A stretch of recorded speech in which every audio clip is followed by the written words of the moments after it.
Hello and welcome back to our Batman the Animated Series episodes commentary.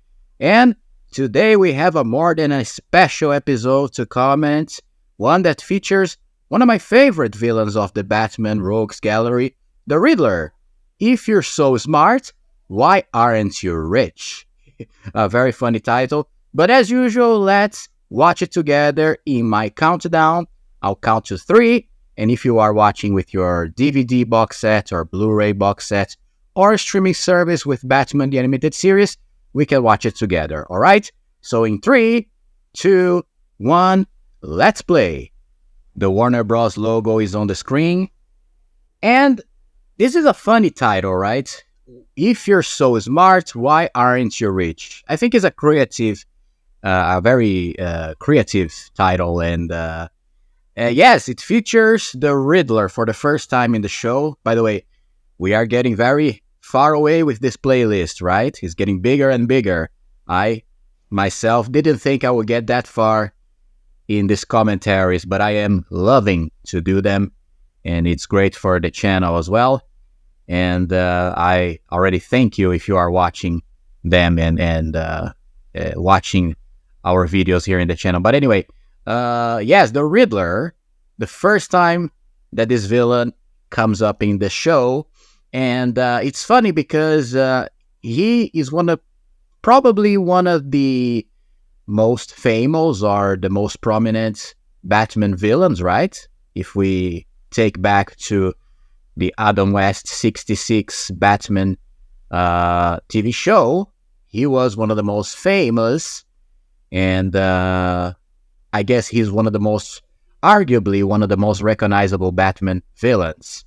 But it took a long time for this character to be finally introduced here in the show, right? And I don't really know why, to be honest. I had to go back and search in the history of why Paul Dini and Bruce Timm took so long to introduce him in the show, since he's one of the greatest Batman foes. By the time this episode finally came up on TV, maybe, and I say maybe, it was getting closer to the third Batman movie with Jim Carrey as the Riddler, Batman Forever. But I think this was before, if I'm not mistaken. So maybe there was already a kind of I don't know, hunger to see more of this character. I don't know, but here it is anyway. And the episode starts with the introduction of Edward Nygma and a little bit of a origin story for him, because he used to work in this company that produces games and these things, and he gets fired by his boss. His boss' name is Mockridge, which is a funny name as well, Mockridge. And Nygma created this game called the Riddle of the Minotaur, and the company has made a lot of money with his game, but Mockridge doesn't like him, so he fires Nygma, which will set the whole revenge story, because this is another one of those villain's revenge story. And Mockridge actually asks him, if you're so smart, why aren't you rich? Which is the name of the title of the episode. So he takes back to this. Then we jump 2 years later with a very ugly lettering on the screen. And we see Mockridge now having a meeting in the Wayne Enterprises with Bruce and Lucius Fox, and they're talking about this project that he's presenting to Wayne, and Bruce is bored and he just wants to know how this is going to feature more jobs for the people of Gotham, because he's a good guy, right? A good millionaire, or billionaire, should I say. Then Mockridge sees a riddle in a outdoor, and this riddle is in electronic lettering, right? So Bruce also sees this, and when he goes back to the Batcave, him and Dick Grayson, who is also a character back here as Robin, they start to they try to unravel what is the whole riddle idea. What does it mean? And that takes back to the riddle of the Minotaur, where Dick is aficionated for the game. And they solve the riddle, and that will take them to a certain place. And meanwhile, during the conversation where Alfred watches Dick playing the game, and this game, the riddle of the Minotaur, is a big labyrinth where you have to walk with your character amongst the maze, and then if you choose the wrong answers to certain riddles within the labyrinth, the hand of faith or the hand of fate gets you and takes you away, right? And during this, Bruce dresses as Batman, and they unravel the riddle, and that will take them to this club where we're going to have the first big confrontation of the episode. And so yes, this is something interesting. Like I said, the Riddler, it took a long time for the show to finally feature him. And another great animated show that I love, The Batman from 2004, also takes a long time to introduce him. Actually, he comes up only in the second season of the show, in a very good episode, in my opinion, an episode that features that character there. And if you remember, the Riddler there, he has like this Marilyn Manson look. Is a much more strange and much more androgynous look, right? And in that show, he was voiced by the actor Robert Englund, who played Freddy Krueger. But anyway, here he's voiced by John Glover, who also played the father of Lex Luthor in Smallville, right? If you remember that actor. But anyway, and it's funny that these two shows really decide to introduce him so far away or so far down into this show. I guess Riddler is not the easiest character to write because besides the 66 show, I think he's a character that demands a certain kind of intelligence to write riddles that he can use against Batman. So it's not that easy, right, for a writer to come up with this. And because of this factor, he's one of my favorite villains from Batman. Not my favorite. I guess he's probably on the top 5 favorite villains. But I guess he would be taking the probably the 5th spot if I could choose. But he is definitely one of my favorites because of this idea that he challenges Batman in an intellectual way, right? In a way that is not physical, or it doesn't demand Batman's skills in terms of physicality or gadgets to fight. He needs to be fought with intelligence, and he must be challenged in his riddles and his games. And that's why I love this character so much. In fact, it was kind of disappointing for me, the Batman, the movie now from 2022, because I thought the actor was a great cast. Paul Dano is, in terms of physically and his look, he definitely matches the Riddler. But in terms of the character itself, I don't know. I think there was something missing there. You know, the whole plot at the end of that movie with the Riddler breaking the walls of Gotham and filling it with water. It doesn't really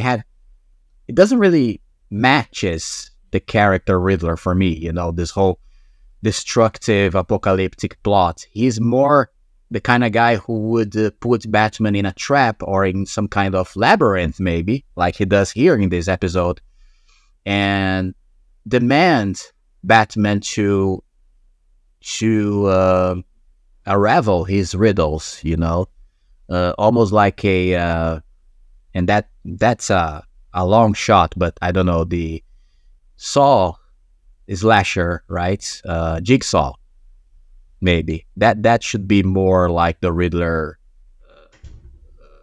I mean, that's the interpretation of the Riddler that movie should have portrayed, and not the whole, oh, let's explode the walls of Gotham and fill it with water.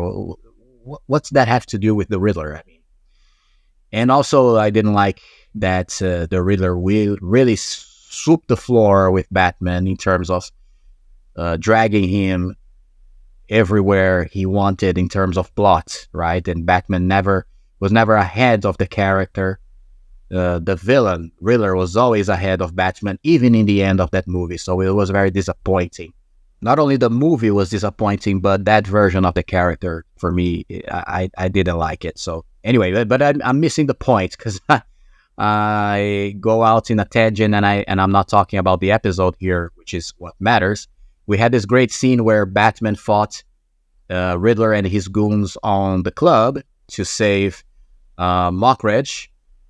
But that scene was very interesting because it really has a lot of references to the 66 Batman show, right? We have Batman and Robin jumping through a window and entering the club. And they fight these villains in a very, I would say, comedic way.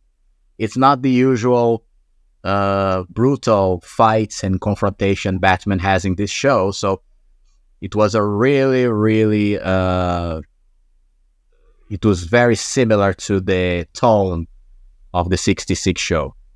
And now Batman is following another clue and to find the Riddler. And there is one of my favorite scenes in this show where Batman and Robin are inside the Batmobile trying to solve the riddles of Nigma. And outside the landscape of Gotham with the tall buildings and everything starts to the lights start to blink and go on and off. And this is because the Riddler is in a energy plant, sabotage the city's energy, so it makes it look like he's a Christmas tree on the buildings. And this is another clue that he leaves to Batman to find him eventually. And this will take Batman and Robin to a amusement park where there is a big version of the riddle of the Minotaur as a real big labyrinth. So when they arrive there, we had the Riddler welcoming them to a game that they will play. And this is exactly what I like about the Riddler. This is exactly the kind of stories that I want to see Batman facing the Riddler, to where Batman is put in the situation where he is challenged.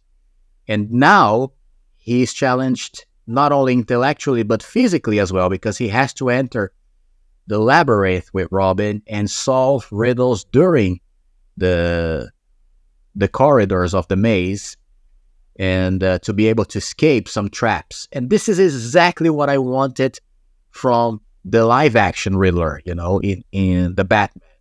I wanted him to put Batman in this very desperate situation at the end of the movie where Batman would have to use his intelligence to escape some of the Riddler's traps, just like he did with some of the characters in the movie. But anyway, I'm going again on a tangent, but here we see exactly what I love about the plots with the Riddler, and it's just pure fun, this part of the episode for me, where Batman is running with Robin on the corridors of the maze and following the clues, and they also have to interpret these clues in order to escape the traps, like blades that almost decapitates them. Batman also says, I don't know what I hate more, the traps or the puns, because each clue has a pun that he has to interpret. And there are these very, very interesting and cool traps, like these statues of dragons that spit fire on him and Robin. So yeah, it's amazing. I love this kind of plot. And this episode and the second episode that we're gonna see very soon with the Riddler in the show is going to feature Batman in some kind of maze or labyrinth plot. Here is an actual labyrinth, and in the next one, which is an episode that some people don't like, or is at least considered one of the worst in the show. I love it because it plays with the how do you say, virtual reality, right? An actual virtual reality, like Batman has to enter in a computer to face the Riddler, which is a very sci-fi plot, and also it really fits and matches the Riddler. But here, this is a physical maze, a physical labyrinth. So the plots with the Riddler in this show, they always evolve, right? And yeah, we have also an interesting thing, for me at least, is the fact that both episodes, and I believe all the episodes with the Riddler in the show, have Robin, which shows that in these stories with the Riddler, Robin is very useful, or at least is a great partner in terms of helping Batman to understand the riddles, and also they help each other intellectually, right? So these are the episodes that show that Robin is a very useful and important partner for Batman, depending on the story, which is exactly what happens here. So both of them complement each other's skills and abilities to unravel the mystery. So I believe that any story with the Riddler is fun, but if we have Batman and Robin working together, is even more fun. And yes, we are getting to the end of the episode, but we're gonna see now Batman using the Hand of Fate, because here we actually have a real Hand of Fate, a life-size hand that takes Batman, and he's able to fly with it and use it as a kind of a hoverboard skate, like Back to the Future, or at least a flying huge skate to fly over the maze and kind of cheat the game, right? Until he reaches Mockridge at the middle of the labyrinth. And there he finds the man with this huge statue of a rhino or something like that, holding a sword, and he's going to come down with the sword towards Mockridge and kill him if Batman doesn't solve a last riddle.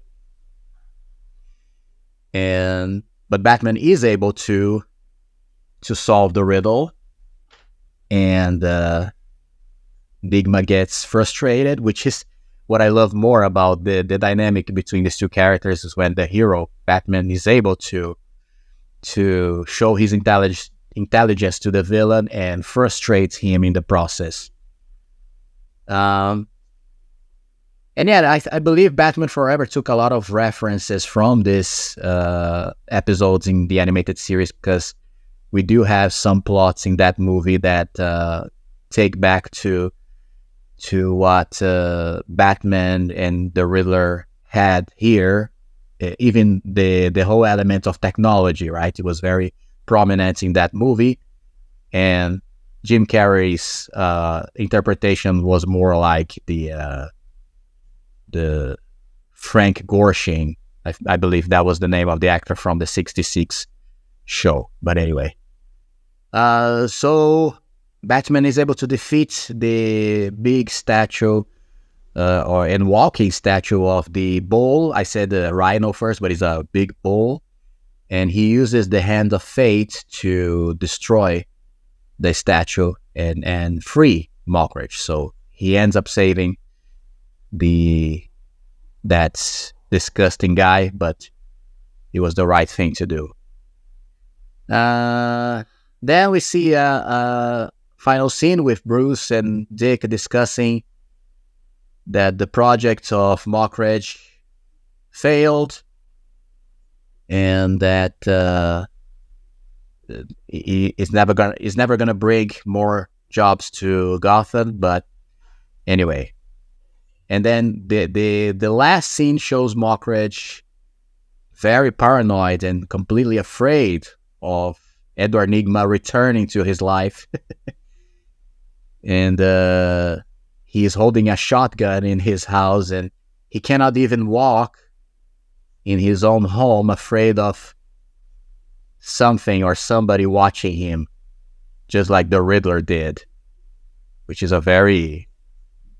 it ends on a very strange and disturbing note, this episode, but I like it.